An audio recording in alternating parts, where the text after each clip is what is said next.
নমস্কার, সোজা সাপটা সুব্রতয় আপনাদের স্বাগত জানাই।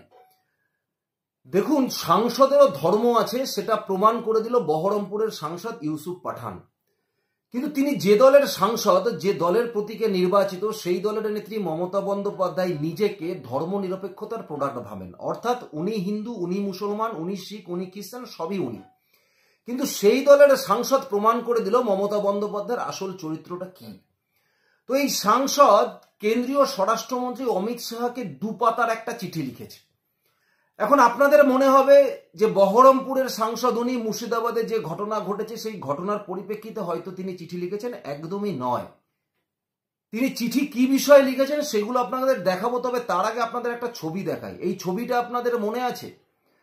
যে সময় দাঁড়িয়ে মুর্শিদাবাদ জ্বলছে, শামশেরগঞ্জ, ধুলিয়ান, জলঙ্গির সেই সমস্ত জায়গায় হিন্দুরা মার খাচ্ছে, ওয়াকফের নামে মুসলমানরা নেমে হিন্দুদের বাড়ি লুট করছে, বাড়িতে আগুন ধরাচ্ছে, স্ত্রীদের ইজ্জত নিতে যাচ্ছে, এবং রাতের অন্ধকারে সেই সমস্ত গরিব হিন্দু ফ্যামিলিগুলো তারা তাদের বাচ্চাদের হাত ধরে নিয়ে তাদের বউদের সাথে করে নিয়ে এসে নদী পার হয়ে মালদাতে একটা ত্রাণ শিবিরে আশ্রয় নিয়েছে, খোলা আকাশের নিচে এক স্কুলে।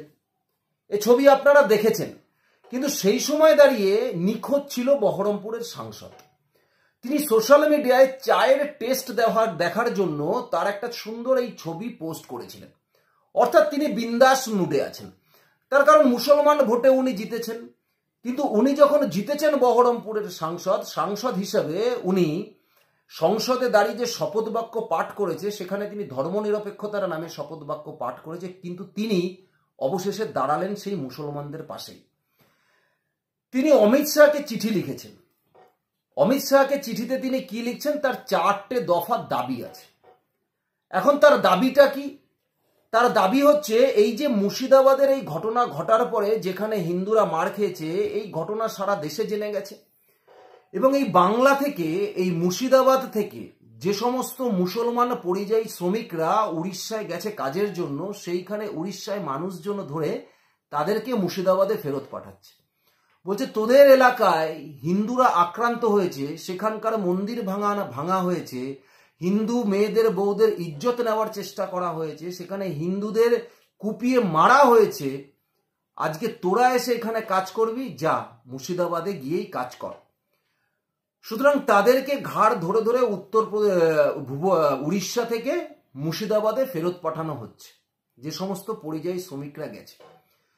সুতরাং এই ইস্যুতে দাঁড়িয়ে ইউসুফ পাঠান অমিত শাহকে 4 দফা দাবি নিয়ে দুপাতায় লম্বা লম্বা চিঠি পাঠায়। দুপাতার চিঠি তিনি পাঠায়। তার দাবিটা কি?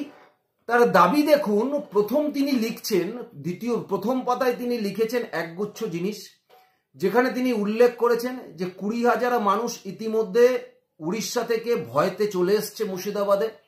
তারা সেখানে কাজ করতে পারছে না পরিযায়ী শ্রমিক হিসাবে। এবং দ্বিতীয় কথায় তার 4 দফা দাবি তিনি উল্লেখ করেছেন।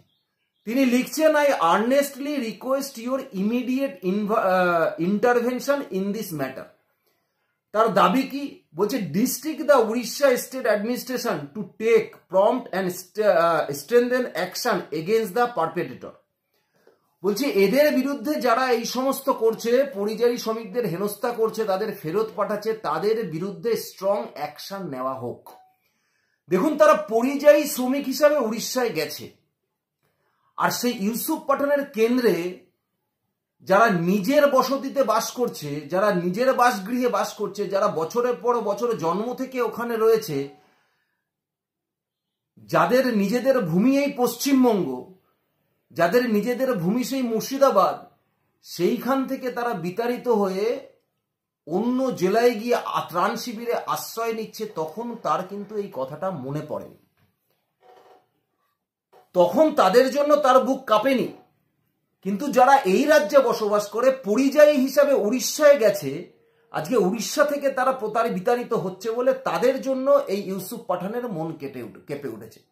তাই বলছে সেই পারপেট্রেটর, তাদের বিরুদ্ধে উপযুক্ত ব্যবস্থা গ্রহণ করতে। কিন্তু তখন তিনি চুপ ছিলেন। দ্বিতীয় পয়েন্ট কি লিখেছেন? দ্বিতীয় দাবি, ensure the safety and security of migrant worker across the affected district. মানে যে সমস্ত ডিস্ট্রিক্টে এই সমস্ত ঘটনাগুলো ঘটছে, মালদা, মুর্শিদাবাদ, এই সমস্ত পরিযায়ী শ্রমিকদের বিতাড়িত করা হচ্ছে, তাদের বিরুদ্ধে আপনি তাদের সেফটি আর সিকিউরিটির ব্যবস্থা করুন, এনশিওর করুন তাদের সেফটি আর সিকিউরিটি। আর তার সংসদীয় এলাকায় যখন তার দলেরও ভোটার শুধু সে হিন্দু বলে বিতাড়িত হয়েছে, শুধু হিন্দু বলে তার বাড়ি ভাঙচুর করা হয়েছে, তার সেফটি আর সিকিউরিটির কথা কিন্তু তিনি একবারও ভাবেনি। এমনকি তার সেফটি এবং সিকিউরিটির চেয়ে তিনি মমতা বন্দ্যোপাধ্যায়কেও পর্যন্ত একটাও চিঠি কিন্তু লেখেন। 3 নম্বর পয়েন্ট তিনি কি লিখছেন? 3 নম্বর দাবি, constitute a central fact finding team to investigate the root causes and scale of the violence. বলছে একটা সেন্ট্রাল কমিটির টিম পাঠান উড়িষ্যায়, সেন্ট্রাল কমিটির টিম পাঠিয়ে একবার দেখুন ওখানে কি হচ্ছে। কিন্তু তার নিজের সংসদীয় এলাকায় তিনি একবারও মমতা বন্দ্যোপাধ্যায়কে বলেনি যে আপনি একটা অ্যাডমিনিস্ট্রেটিভ টিম পাঠান, সেই টিমটা পাঠিয়ে দেখুন এখানকার আসল ঘটনাটা কি, বা আপনি পাঠান পর্যাপ্ত পুলিশ যাতে কাউকে বাড়ি ছেড়ে না বেরোতে হয়। যখন দিনের পর দিন সেখানে ভায়োলেন্স হয়েছে, দিনের পর দিন, একদিনে দুদিন না, দিনের পর দিন, তখন ইনি চায়ে চুমুক দিতে ব্যস্ত ছিল। কিন্তু আজকে তিনি অমিত শাহকে চিঠি লিখছে কেন? তার জাত ভাইরা আক্রান্ত হয়েছে। আজকে তিনি প্রমাণ করছেন যে তিনি মুসলিম, তাই মুসলিমদের পাশে দাঁড়াচ্ছে। তাই এই বাংলায় কে যারা মুসলিম হবে তারা মুসলিমদের পাশে দাঁড়াবে, আর বিজেপি হিন্দুদের পাশে দাঁড়াতে গেলে বিজেপি নাকি সাম্প্রদায়িক, এরা ধর্মনিরপেক্ষ। মুসলিমরা হিন্দুদের মেরে তাড়াবে, এরা হিন্দুদের পাশে দাঁড়াবে না, এরা ধর্মনিরপেক্ষ। কিন্তু মুসলিমরা কোথাও থেকে বিতাড়িত হলে এরা মুসলিমদের পাশে দাঁড়াবে, এরা ধর্মনিরপেক্ষ হয়ে যায়। এরা তখন ধর্মনিরপেক্ষ হয়ে যায়, আর বিজেপি তখন সাম্প্রদায়িক হয়ে যায়। কেন? ওই প্রতারিত হিন্দুদের পাশে দাঁড়িয়েছে তাই। চতুর্থ পয়েন্টটা কি লিখছে দেখুন, চতুর্থ দাবি বলছে provide necessary relief and rehabilitation support to the worker returning to West Bengal. যারা যারা এই ওয়েস্ট বেঙ্গলে ফিরতে চাইছে তাদেরকে উপযুক্ত রিলিফের ব্যবস্থা করা হোক, যাতে তাদের কোনো অসুবিধা না হয়। এই পয়েন্টটা একটা বারও সেই সমস্ত হিন্দুদের জন্য লিখেছে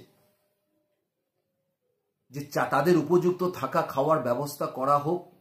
আমার এই সংসদীয় এলাকা থেকে যে সমস্ত হিন্দু ভাইয়েরা বোনেরা তাদের পরিবার পলাতক হয়েছে, প্রাণে বাঁচতে তাদের বাড়ির স্ত্রীদের সম্মানহানির হাত থেকে বাঁচতে এই সরকার তাদের উপযুক্ত থাকার ব্যবস্থা করুক, তাদের রিলিফ দিক।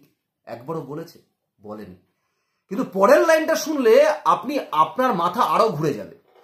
তিনি লিখছেন, this is merely a law and order issue, it is a matter of human dignity and the constitutional right to work and reside in any part of our federal nation. ভাবতে পেরেছেন? Law and অর্ডারের কথা বলছে এটা নাকি আমাদের human dignity যে, এবং কনস্টিটিউশনাল রাইট, এটা আমাদের সাংবিধানিক অধিকার যে যেখানে খুশি কাজ করতে পারে এই ফেডারেল স্ট্রাকচারের মধ্যে সারা দেশে। অমিত শাহকে বলছে যে, অমিত শাহকে কি শেখাচ্ছে? সংবিধানের অধিকার শেখাচ্ছে, যেটা সংবিধানের অধিকার, সবাই সব জায়গায় কাজ করতে পারে, কেন তারা সেখান থেকে বিতাড়িত হবে? সংবিধানের অধিকার।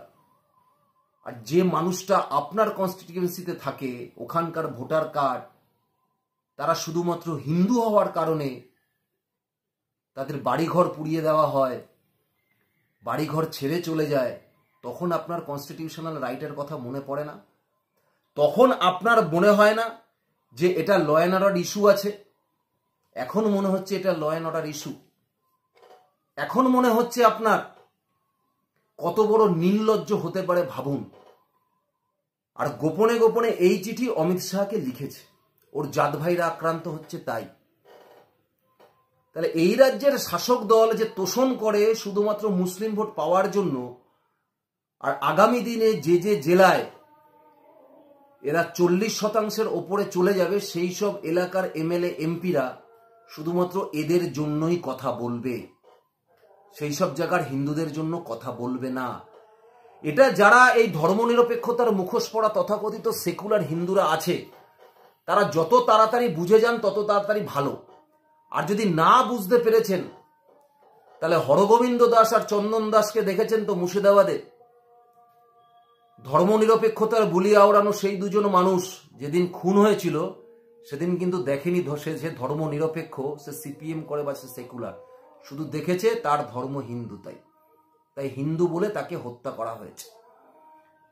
কিন্তু বিজেপি যখন এই ঘরছাড়া হিন্দুদের পাশে দাঁড়ায় তখনই বিজেপিকে সাম্প্রদায়িক তকমা দিয়ে দেওয়া হয়। আর সেই সুশ্রুতিটা কে দেয়? আমাদের এই পশ্চিমবঙ্গে তথাকথিত কিছু এলিট ক্লাসের কিছু হিন্দু, তারা যারা নিজেদের ধর্ম নিরপেক্ষতা এবং নিজেদের নিজস্ব স্বাধীনতার নামে এই সমাজকে রসাতলে পাঠাচ্ছে তারা। সুতরাং সময় এসে গেছে আপনাদের চিন্তা করার, আপনাদের ভাবনা করার, বাকিটা আপনাদের উপরে। ধন্যবাদ, নমস্কার।